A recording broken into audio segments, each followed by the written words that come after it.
गाह्रो गरी छिटो कचोटी भयो 3 चोटी मेरो चोटी पनि नघुम यार 4 चोटी अलि बिस्तारै घुम्न बिस्तारै ढोटा लाग्छ भयो गने कि नै 5 भयो क्या हैन 4 पुगेर 5 भयो एकैचोटी ल ल छिटो माथि माथि त्यो इन्जनमा तेलमा ट्याङ्कीमा हाल्छ पहिले पूजा नगरेर रिबन बानिएको बानी छैन अहिले बने पूजा गरे त तिनीहरू घुम्दै थियो पूजा गर्दै उइ पानी खाने हो चाहिँ म 10-15 सेकेन्डको नालीको पानी खाने भन्थे तल चढाएन के माथि सुस्नु चढाउने हो त्यहाँ टिका बनाएको कि नै त्यो गर्नलाई स्वस्तिक बनाउनु उयो दहीको मैले गर्न दिन्न पूजा कस्तो आफै हत्तपत्तर गरे मैले गर्छु म त चढाए मात्र हो के वर्ष यहाँनिर बना छर्के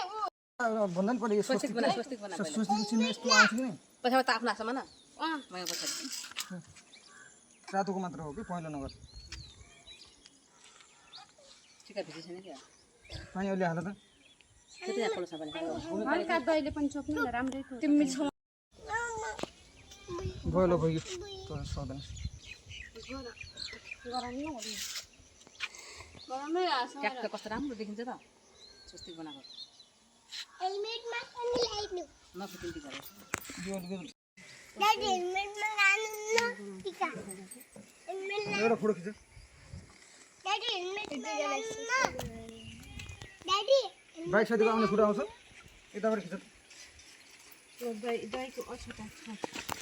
आउनु भएन अगाडिको लागि अगाडि पनि लिक्स गरेर बान्दिम नै बान्ने हो कि यहाँ काट्दैछु त आधा महिना बान्छु चार भयो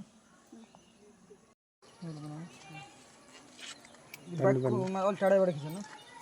अच्छा अच्छा महिना यहाँ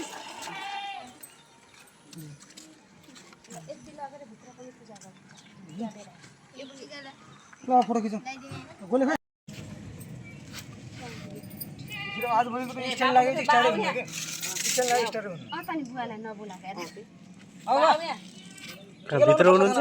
बाटो बाटो प्रसाद त उयो बनाएर फोटो खिच्नलाई मात्र एउटा फोटो खिच्नु स्टार्ट बनाऊ घर आउने गरेर